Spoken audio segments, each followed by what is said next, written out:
Hello दोस्तों, पिछले दो वीडियो में हमने बात की थी साइबर सिक्योरिटी के बेसिक्स के बारे में।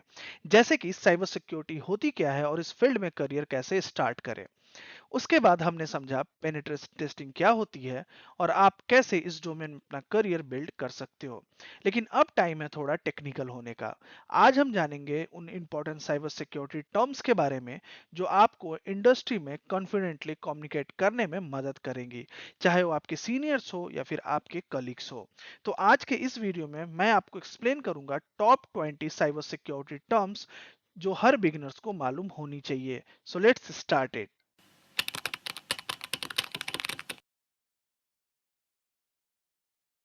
अब हम स्टार्ट करते हैं बात करना साइबर सिक्योरिटी टर्म्स के बारे में। तो जो हमारा सबसे पहला टर्म है वो है हमारा बग। बग एक छोटी सी गलती होती है कोड में जो सॉफ्टवेयर को गलत तरीके से बिहेव करने पे मजबूर करती है ना। जैसे सपोज कीजिए आप किसी लॉगिन पेज पे जाते हैं, वहां पे आपने लॉगिन क्लिक किया, बट वहां पे लॉगिन होने की जगह पे जो पेज है वो क्रैश कर गया। तो ये जो है ये एक बग माना जाएगा, है ना। क्योंकि इसके चलते जो आपका वेब एप्लीकेशन है और जो पेज है उसने मिसबिहेव किया है ना। अब बग्स हार्मफुल नहीं होते डायरेक्टली, ठीक है, बट वो जैसे वो पहला स्टेप होता है किसी बड़ी सी सिक्योरिटी फ्लॉ का, है ना, वो कारण बनता है। अगर कोई बग है आपके सिस्टम के अंदर में तो उसका यूज करके आपके जो सिक्योरिटी है आपके सिस्टम का उसको कॉम्प्रोमाइज किया जा सकता है ना। दूसरा है हमारा वल्नरेबिलिटी, है ना। A weakness attackers can exploit, ठीक है। बग से आगे बढ़ो और अगर कोई उस बग का मिसयूज करे, सिस्टम का कंट्रोल ले ले, है ना, वो वल्नरेबिलिटी होती है, ठीक है। अगर इस बग का यूज करते हुए अगर कोई आपके सिस्टम का एक्सेस ले पा रहा है ना, कंट्रोल ले पा रहा है, तो उसको वल्नरेबिलिटी माना जाएगा, ठीक है। एग्जाम्पल जैसे आउटडेटेड वर्डप्रेस प्लगइन जिसकी वजह से हैकर एडमिन पैनल एक्सेस कर ले, ठीक है। जैसे कि मान लीजिए वर्डप्रेस का हम काफी वेबसाइट यूज करते हैं, राइट। तो कोई प्लगइन आपने यूज किया जिसके अंदर कोई वल्नरेबिलिटी है। वल्नरेबिलिटी यानी कि मानिए आपने कोई प्लगइन यूज किया हुआ है, उस प्लगइन में कुछ ऐसी बग है जिसका यूज करके आपके जो एडमिन पैनल है उसका एक्सेस लिया जा सकता है। तो वो जो बग था अब आपका वो वल्नरेबिलिटी में बदल गया है ना, यानी कि आपके सिस्टम को कॉम्प्रोमाइज किया जा रहा है उसका यूज करके, उस बग को यूज करके। तो ये आपका हो गया वल्नरेबिलिटी, है ना। वल्नरेबिलिटीज अटैकर्स के लिए एंट्री गेट टाइप से होता है ना। बग खामी उसका यूज करके अगर अंदर घुस गए तो आपका वो वल्नरेबिलिटी हो गया, यानी कि वो गेट टाइप से काम करता है, ठीक है। तो ये कॉन्सेप्ट होता है वल्नरेबिलिटी का। फिर हमारा तीसरा है एक्सप्लॉइट, यानी कि the technique to abuse a vulnerability, ठीक है। अब आपको पता तो चल गया कि ये गेट है, इसके थ्रू आप घुस भी सकते हैं, है ना। सो एक्सप्लॉइट वो मेथड होता है जिससे वल्नरेबिलिटी को तोड़ के, है ना, अटैकर सिस्टम को कंट्रोल करता है, ठीक है। एक्सप्लॉइट का क्या मतलब है कि आप उस सिस्टम को सक्सेसफुली कंप्रोमाइज कर पा रहे हैं, है ना, सक्सेसफुली हैक कर पा रहे हैं। तो ये आपका कॉन्सेप्ट है एक्सप्लॉइट का, ठीक है। फिर हमारा आता है पेलोड।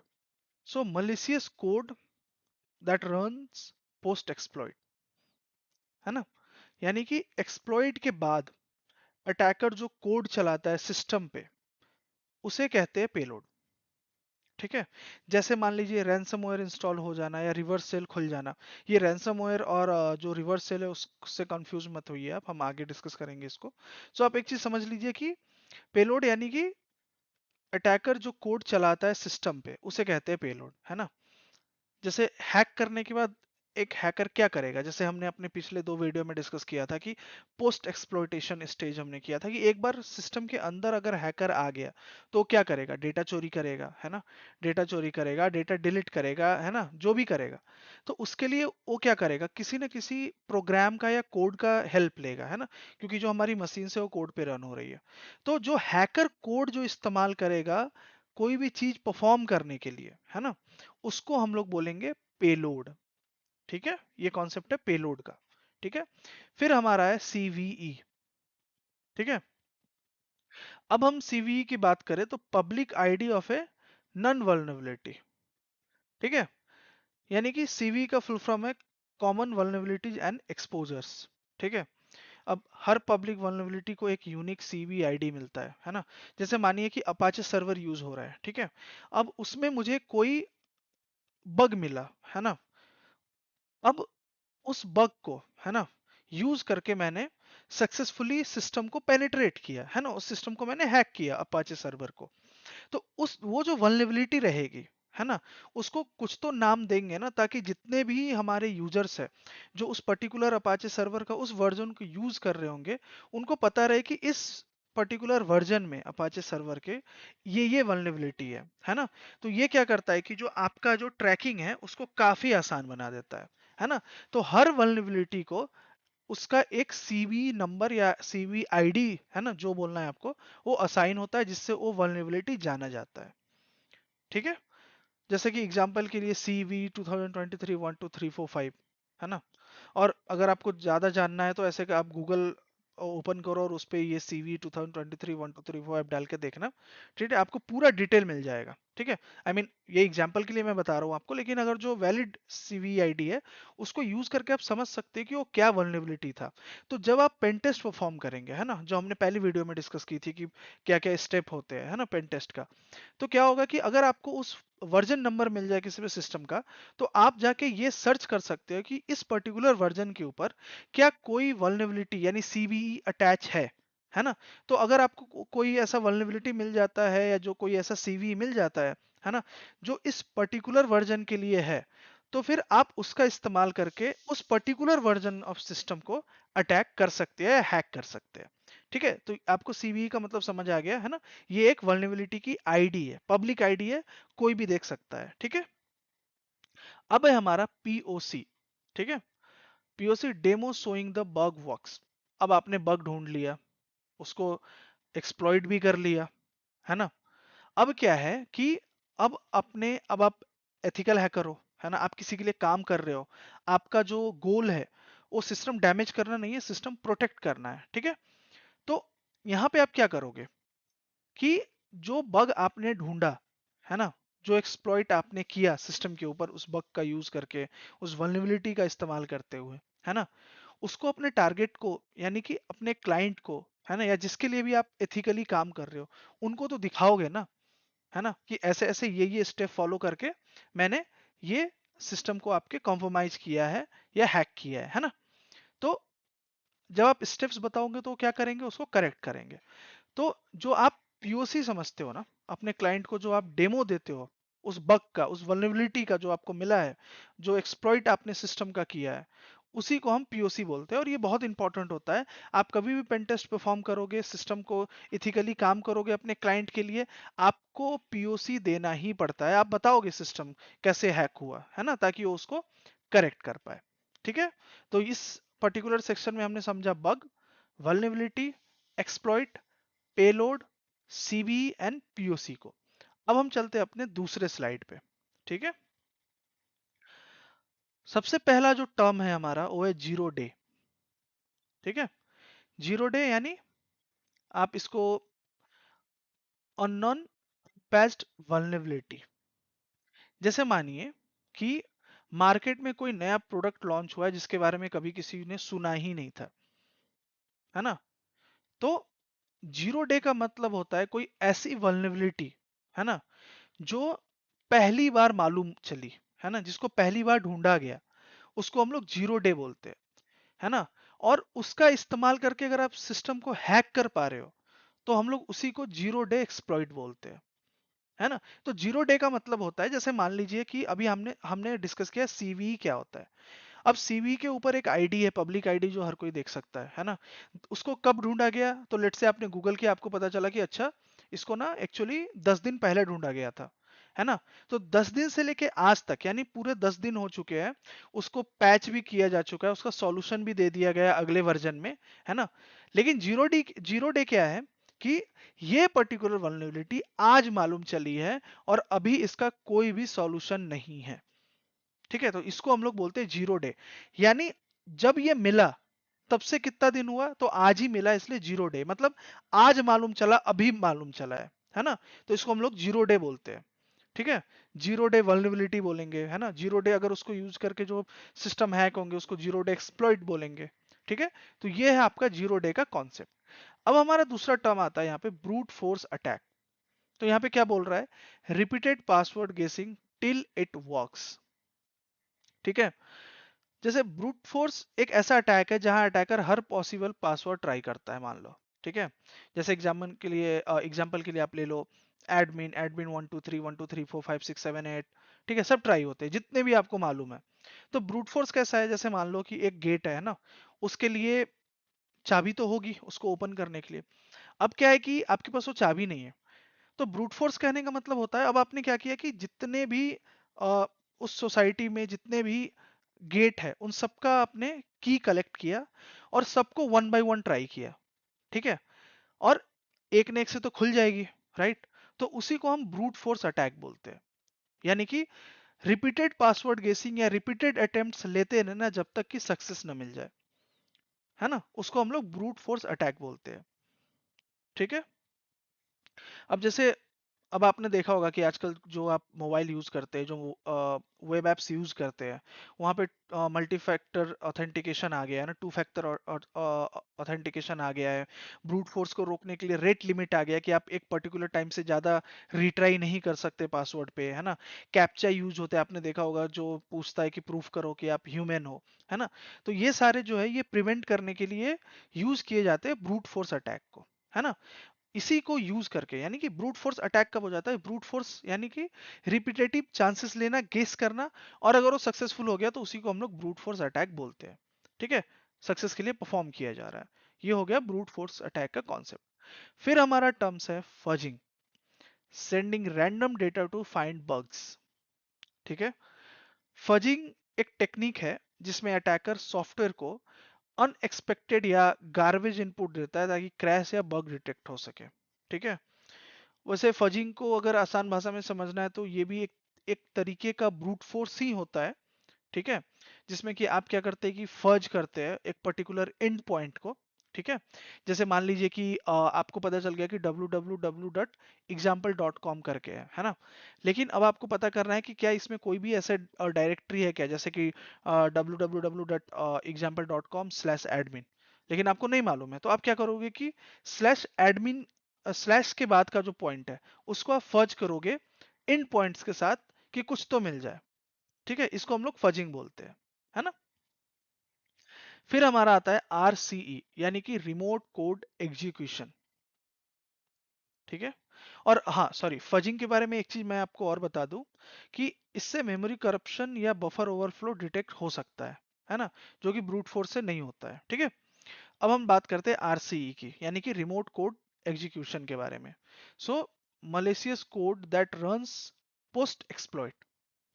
ठीक है, आरसीई का मतलब होता है अटैकर किसी रिमोट सिस्टम पर अपना कोड रन कर ले बिना फिजिकल एक्सेस के, यानी कि मुझे आपके सिस्टम को टच करने की जरूरत नहीं है ना। रिमोट कोड यानी कि मैं अपने सिस्टम को यूज करते हुए जो आपके सर्वर है उस पे मैं अपना अगर कोड रन कर पा रहा हूं, तो उसको रिमोट कोड एग्जीक्यूशन बोलते हैं।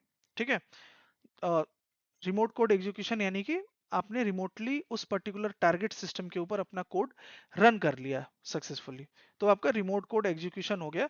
जब आप किसी भी टारगेट को हैक करते हैं सक्सेसफुली, तो जो भी पोस्ट एक्सप्लॉइटेशन पार्ट होता है जिसमें कि आप डेटा चोरी करेंगे या डेटा डैमेज करेंगे, मतलब एथिकली तो आप ऐसे करोगे नहीं, लेकिन इंटेंशन आप दिखा सकते हो राइट अपने क्लाइंट को कि ये पॉसिबिलिटी है यहाँ पे, उसके लिए आप जो कोड रन करते हो तो आपको क्या होता है उस सर्वर पे रिमोटली कोड को रन करना पड़ता है, तो उसको हम लोग बोलते हैं रिमोट कोड एग्जीक्यूशन, है ना। अब ये जैसे इमेजिन करो कोई अननोन फाइल ओपन करता है, अटैकर को पूरा सिस्टम एक्सेस मिल जाए, ये भी एक तरीके का रिमोट कोड एग्जीक्यूशन है। फॉर एग्जांपल कि मैंने आपको एक फोटो भेजा, उसमें कोई मेरे मैलिशियस कोड मैंने डाला हुआ था, उस फोटो को आपने जैसे ही ओपन किया आपके सिस्टम का एक्सेस मुझे मिल गया। अब मैं आपके कैमरा को ओपन कर पा रहा, मैं आपके माइक को ओपन कर पा रहा। तो इस कंडीशन को, इस टर्म को समझने के लिए हम लोग वर्ड यूज करते हैं, है ना, आरसीई, यानी कि रिमोट कोड एग्जीक्यूशन। और ये बहुत ज्यादा डेंजरस होता है और ये बहुत क्रिटिकल वल्नरेबिलिटी मानी जाती है ना, कि कोई कहीं से भी आपके सर्वर या आपके सिस्टम के ऊपर अपना कोड सक्सेसफुली रन कर पा रहा है। ठीक है, अब हम मूव करते हैं हमारे शेल और रिवर्स शेल टर्म के ऊपर। ठीक है, तो शेल का मतलब होता है कमांड प्रॉम्प्ट जैसा कंट्रोल मिलना किसी सिस्टम का। ठीक है, जैसे यहाँ पे हमने लिखा ना command line access on a system, यानी कि रिवर्सल तब होता है जब विक्टिम का डिवाइस खुद अटैकर को कनेक्ट करता है। ठीक है।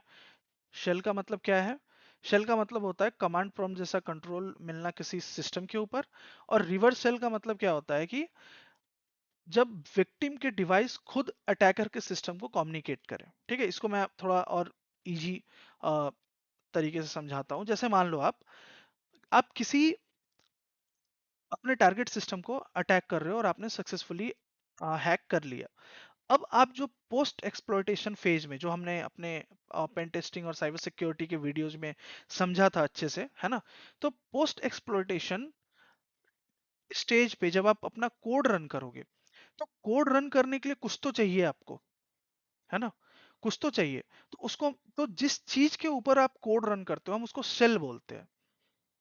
ठीक है, शेल बोलते हैं जो आपके और जो आपके सिस्टम के हार्डवेयर है उनके बीच में काम करता है ना। एक इंटरैक्टिव इन्वायरमेंट आपको प्रोवाइड कराता है जिसके ऊपर आप कोड लिखते हो, है ना, जिसके ऊपर आप अपने प्रोग्राम्स रन करते हो। ठीक है। और जब आपका प्रोग्राम रन होता है जिस चीज के ऊपर, उसी को हम सेल बोलते हैं।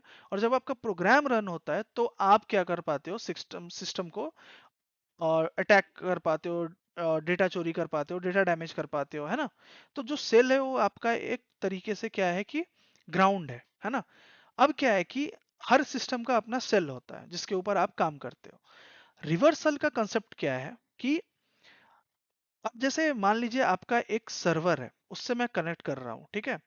तो आपने सुना होगा आजकल फायरवॉल है ना, आजकल आपका आईडीएस है ना, इंट्रूजन डिटेक्शन सिस्टम्स काफी एडवांस लगे होते हैं, जो कि देखते हैं कि किस टाइप का रिक्वेस्ट आ रहा है, उसको ब्लॉक करना है या जाने देना है, ये हार्मफुल तो नहीं है ना। लेकिन यहाँ पे क्या कॉन्सेप्ट यूज की जाती है रिवर्स सेल के अंदर में, कि हमने आपके सिस्टम को हैक किया, हम अपने साइड से आपके सिस्टम पे कोई भी कनेक्शन स्टैब्लिश नहीं करेंगे, है ना। हम एक ऐसा प्रोग्राम भेजेंगे जो अटैकर यानी कि हैकर को कम्युनिकेट करेगा टारगेट सिस्टम के अंदर से। तो जब कोई रिक्वेस्ट सर्वर के अंदर से आ रही होगी, तो ये जो फायरवॉल है, ये जो आईडीएस है, ये क्या बोलेंगे कि ठीक है, अगर सर्वर के साइड से जा रहा है तो सही है ना। तो क्या करते हैं कि उसको सिक्योरिटी चेक में नहीं लेते और उसको जाने देते हैं।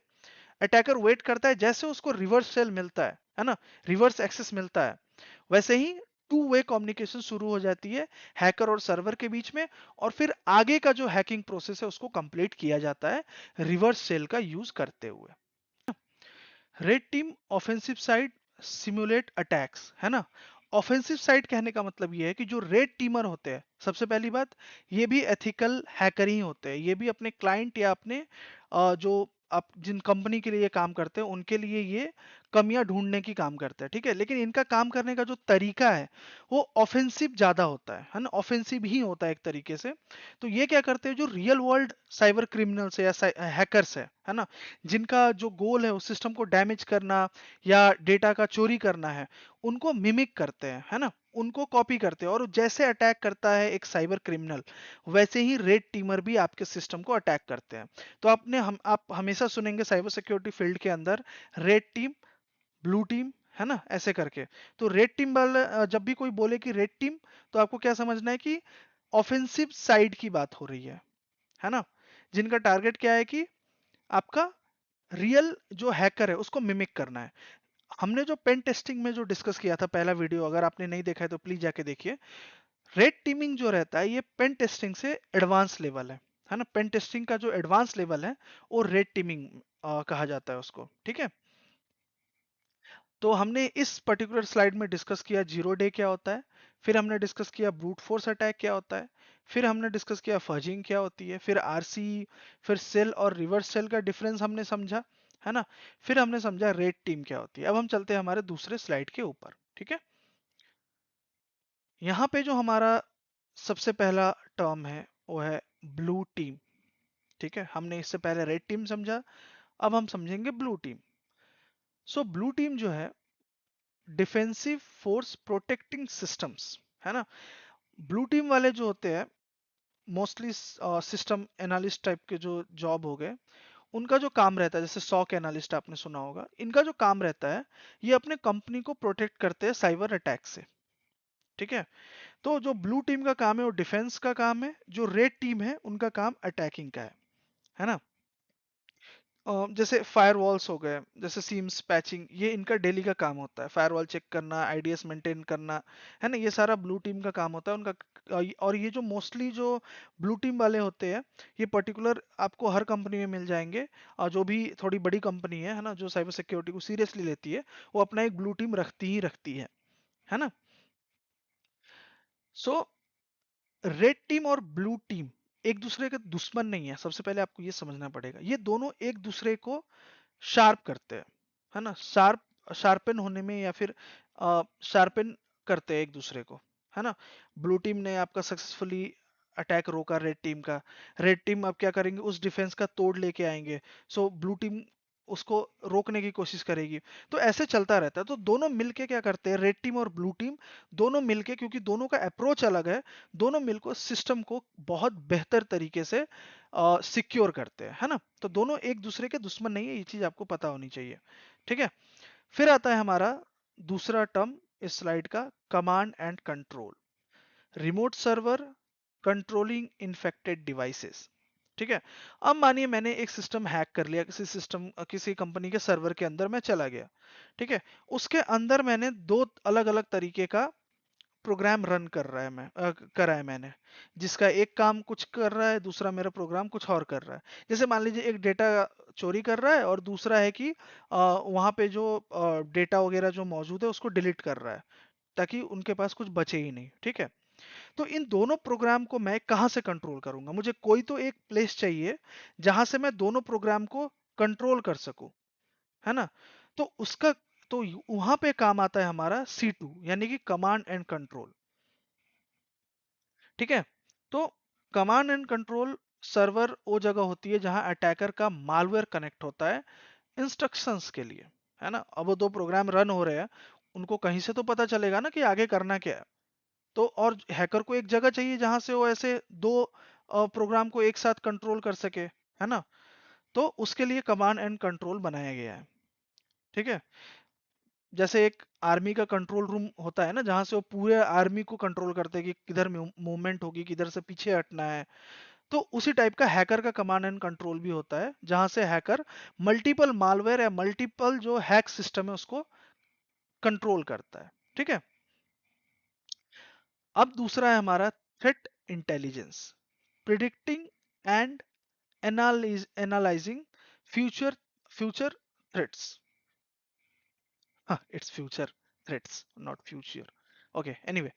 सो थ्रेट इंटेलिजेंस का काम क्या है? थ्रेट इंटेलिजेंस का मतलब है अटैकर्स के पैटर्न समझना और उस बेसिस पे अपनी सिक्योरिटी रेडी करना, है ना। यानी आपको मालूम होनी चाहिए कि दुनिया में क्या चल रहा है ना। जैसे हमने सीवी डिस्कस किया, कोई सीवी आ गया और आपको मालूम ही नहीं है कि ये सीवी एग्जिस्ट भी करता है, और उसी सॉफ्टवेयर के उस पर्टिकुलर वर्जन जिसके लिए वो सीवी आया है आप यूज कर रहे हो और आपको मालूम ही नहीं है ना। तो आपके ऊपर जो सक्सेसफुल साइबर अटैक का जो खतरा है वो बहुत ज्यादा बढ़ जाता है ना। इसलिए बोला जाता है कि जो थ्रेट इंटेलिजेंस है ये आपका काफी स्ट्रांग होना चाहिए, है ना। सोर्सेस होते हैं ना, डार्क वेब, है ना, थ्रेड फीड्स, हनी पॉट्स, है ना। ये क्या होता है कि प्रोएक्टिव डिफेंसेस होते हैं आपके लिए, है ना, जो कि आपको बताते रहते हैं अच्छा अभी ये चल रहा, अभी ऐसा हो रहा है ना। तो उसके अकॉर्डिंग क्या करते हैं आप, अपने जो सिक्योरिटी है ना, उसको इंप्रूव करते हैं, उसको सेट करते हैं, ठीक है। तो ये होता है आपका थ्रेट इंटेलिजेंस। अब है हमारा attack surface, total vulnerable points in a system. जैसे मान लीजिए कि अटैक सरफेस को ऐसे कि आपने एक घर बनाया, है ना, उस घर के अंदर चोर किस किस रास्ते से घुस सकता है, ठीक है। अटैक सरफेस का मतलब सिस्टम के वो एरिया जो एक्सेसिबल है, जहां से अटैक हो सकता है। जैसे मैंने आपको घर का एग्जांपल दिया ना, कि एक हैकर आपके सिस्टम में किस किस पॉइंट से एंट्री ले सकता है ना, उसको हम लोग बोलते हैं अटैक सरफेस। अगर दो एरिया है, जैसे दो गेट है आपका, एक मेन गेट उसको तोड़ के घुस सकता है, दूसरा ऊपर के रास्ते से आ सकता है। तो जो आपका अटैक सरफेस है आपके घर के ऊपर, जो चोरी का अटैक सरफेस है वो दो हो गया, है ना, एक सामने से एक ऊपर से। ऐसे ही किसी भी सिस्टम के ऊपर है ना, जिसके जिसका यूज करते हुए, जिस पॉइंट्स का यूज करते हुए सिस्टम के अंदर घुसा जा सकता है, सिस्टम को हैक किया जा सकता है, उसको हम अटैक सरफेस बोलते हैं, है ना। और एज ए ब्लू टीम या एज ए डिफेंडर आपका काम होता है कि एक पर्टिकुलर सिस्टम के ऊपर जितने ज्यादा से ज्यादा आई मीन कम से कम अटैक सरफेस मौजूद हो, उतना बेटर है ना। उतनी पॉसिबिलिटी कम रहेगी सिस्टम के को हैक होना, है ना, उतना कम रहेगा। फिर हमारा है data breach, sensitive info being access और लिंक्ड, है ना। यानी कि डेटा ब्रिच तब होता है जब कॉन्फिडेंशियल डेटा अनऑथराइज लोगों के हाथ लग जाती है ना।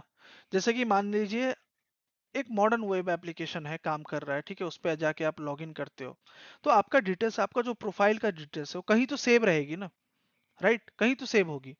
उसको सेव करने के लिए डेटाबेस का इस्तेमाल किया जाता है, ठीक है। डेटा ब्रीच का मतलब होता है उस डेटाबेस के अंदर का इंफॉर्मेशन लीक हो जाना, है ना। वो सारा डेटा जब पब्लिक में आ जाता है तो हम उसको डेटा ब्रीच बोलते हैं। तो अगर आप सुनिएगा कि XYZ कंपनी की डेटा ब्रीच हुई है ना, तो कहने का मतलब आपको ये समझना है कि उनके जो डेटाबेस जितने भी डेटा थे वो लीक हो गए हैं, वो पब्लिक में आ गए हैं, तो उसको हम लोग डेटा ब्रीच बोलते हैं, ठीक है। फिर हमारा है malware, malicious software made to harm. हमने बार बार मालवेयर का इस्तेमाल किया है ना, मालवेयर मालवेयर। तो मालवेयर का मतलब आप समझ लीजिए कोई कोड होते हैं जो आपके सिस्टम को, आपके लाइफ को आसान बनाते हैं। कोई सॉफ्टवेयर होता है या कोई कोड होता है जिसका यूज करके, है ना, आप सिस्टम को बर्बाद करते हो, डैमेज करते हो। तो कोई भी सॉफ्टवेयर जो सिस्टम को डैमेज करने के लिए बनाया गया हो या डेटा चोरी करने के लिए बनाया गया हो, है ना, उसको हम बोलेंगे मालवेयर, ठीक है। मालवेयर का फुल फॉर्म एक तरीके से आप समझ लो कि मेलिशियस सॉफ्टवेयर, है ना, इज मालवेयर, ठीक है। अब हमारा लास्ट स्लाइड है, लेकिन इस स्लाइड में जो हमने डिस्कस किया, हमने समझा ब्लू टीम क्या होता है, हमने समझा कमांड एंड कंट्रोल क्या होता है, फिर हमने समझा थ्रेट इंटेलिजेंस क्या होता है, अटैक सरफेस क्या होता है, डेटा ब्रीच क्या होता है, और मालवेयर का मतलब क्या होता है। अब हमारे नेक्स्ट स्लाइड में हम बात करेंगे हमारे बचे हुए टर्म्स के बारे में। सबसे पहला है हमारा टीटीपीज। टीटीपी यानी techniques techniques and procedures, defensive force protecting systems, ठीक है ना। तो जैसे अगर समझाऊं आपको, तो टीटीपीज का यूज अटैकर्स के स्टाइल, टूल चॉइस और उनके वर्क फ्लो को समझने के लिए होता है, ठीक है। अ, जैसे useful for red and blue teams to anticipate threats, एक तरीके से, ठीक है।